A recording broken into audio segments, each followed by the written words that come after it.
Do you have a paranormal experience you'd like to share with our viewers? Record your story on your phone or write it down and email your video or written account to us at weirdworldstories@gmail.com.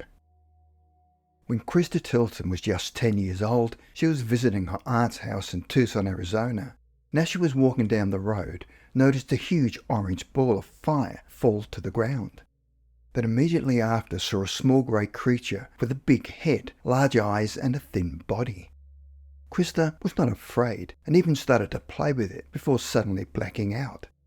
When she awoke, she found herself laying on the table and someone was standing over her. She was told he was the doctor. He looked alien with a human appearance.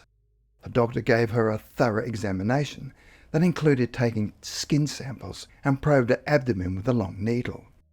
They also inserted a sharp instrument into her ear. This was to be one of many abductions in Christa Tilton's life. In later abduction, Christa believed she was impregnated where the fetus was removed from a womb during an abduction in New Orleans in 1971. In July 1987, Christa was driving a car in the desert and suddenly passed out, and when she regained consciousness, found that she had lost 3 hours and had no idea what had happened to her. At first she believed she had passed out due to fatigue, but a short time later she began to suffer from nightmares where she saw strange beings and was filled with a deep fear. Instinctively, Christa felt that the nightmares had something to do with her lost 3 hours. As a result of this, Christa decided to research other similar cases that had happened to other people. From the research, she came to the realization that she could be a victim of alien abduction. Later, on the advice of someone who had studied UFOs, they suggested that she undergo regressive hypnosis. Under hypnosis, she was able to recall the incident of that afternoon in July 1987. During the sessions, many lost memories came to the surface that were very vivid and detailed. She recalls driving through the desert and coming upon what looked to be an alien sitting on a hill. She stopped the car and then 2 small humanoid creatures approached the vehicle. Although the vehicle was securely locked, the beings were somehow able to unlock the car. A struggle then ensued where they grabbed her by the arms and dragged her to a waiting spacecraft. Her next memory was being inside the ship and lying on a table where another humanoid approached her. She later gave the being the nickname The Guide. He gave her a glass of liquid and told her to drink, and when she drank, she immediately felt a charge of energy and her demeanour became cheerful. The humanoid took her out of the ship into a deserted area next to a small hill. It was dark, but saw a faint light near what looked to be a cave. As they approached the cave, she saw a humanoid-like man dressed in a red military-style jumpsuit like a pilot. Her guide appeared to know the man because she greeted him as it got closer. He had a patch on his uniform and was carrying some sort of gun. As they entered the cave, they found themselves in a tunnel and she realized that they were going directly under what looked to be a large mountain. They were met by another guard in red, and then she saw a computerized checkpoint with 2 cameras on each side. To her left was a large groove where a small transit vehicle was parked. To her right was a long corridor with many offices. They climbed into the transit car and drove to another protected area. She was told to stand on the skull-like device facing the computer screen. She saw flashing lights, and then a card suddenly appeared with holes punched in it. She later found that the card was for identification purposes. She asked the guide where they were going and why. He replied that he wanted to show her some things that she would need to know for future use. He told her that they had just entered the first level of the institution. She asked what institution, but he did not answer. He took her to a large elevator with no door, where they immediately went down. As they were descending, she noticed that they were going down to level 2. She could see offices with seemingly ordinary people going about their business and paying no attention to Christa or her guide. It was as if they were not there. If it were not for the armed guards in their coloured uniforms standing everywhere, it looked like an ordinary office building. They came upon a huge factory, and next to that was a vehicle that closely resembled a small flying saucer. As she observed the factory and its strange ship, she also saw what looked to be classic grey aliens working on the ship, and just like the others, totally ignoring her presence. Christa was transferred to another elevator to level 5, where she was asked to change. By now, she began to experience an intense fear, where a guide reassured her that nothing bad would happen. She put on a hospital gown and was weighed and scanned.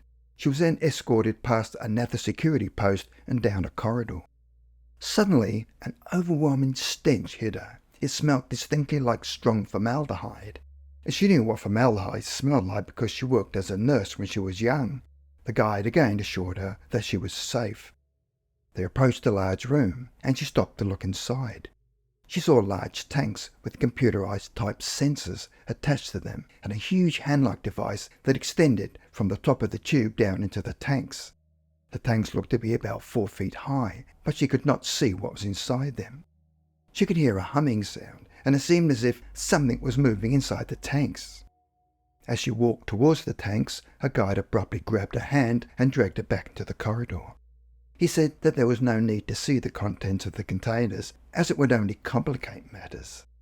They walked down the hall into a large laboratory. Christa was amazed because she used to work in a laboratory, and here she saw equipment that she'd never seen before. She saw a small grey alien doing something at the counter, then heard the clink of metal on metal. She'd heard similar sound when she was preparing surgical instruments for a doctor in surgery. She was ordered to sit on a table in the middle of the room and was again filled with fear and foreboding. A human doctor then entered the room and greeted the guide before looking at Christa. The guide then smiled at her and said he'd wait outside and would see her in a few minutes. Christa then cried with fear. The grey alien just looked at her and continued working. The doctor then asked for help, where another grey alien entered. Then Christa became very sleepy as they examined the body outside and inside. As she looked up, she saw a grey alien look at her with his big black eyes. Then Christa felt a stabbing pain and screamed, and the doctor rubbed something cold in her stomach. The pain went immediately.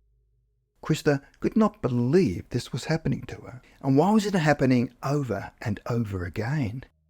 She begged them to let her go, but they continued to work. When they finished, she was told to get up and go to a small room and change.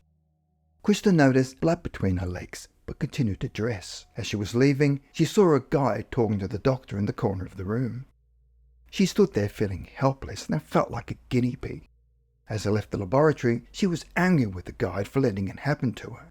He said it was necessary and she would forget all about it. Christa saw other aliens walking past them along the corridor, who just ignored her. She asked the guide what this place was, and he said it was an important place and that she will return there in the next few years. Then Christa got into the transit car with the guide again, and they drove to where Christa saw something terrifying. There were people of various types standing against the wall inside a transparent chamber. As we drew closer, they looked like wax figures. She was totally confused. She also saw animals in cages that looked like they were in suspended animation. She looked at the transparent cells in which they were kept and put her hands on the glass to see if she could get a response. She could not tell whether they were alive or dead. They did not move, and she could not see if they were kept in a formaldehyde-type liquid or just suspended. Her guide took her back to the alien ship that had abducted her, while they erased her memory. Christa was able to record everything under hypnosis, and it marked the beginning of Christa Tilton's desperate search for answers as to what happened to her.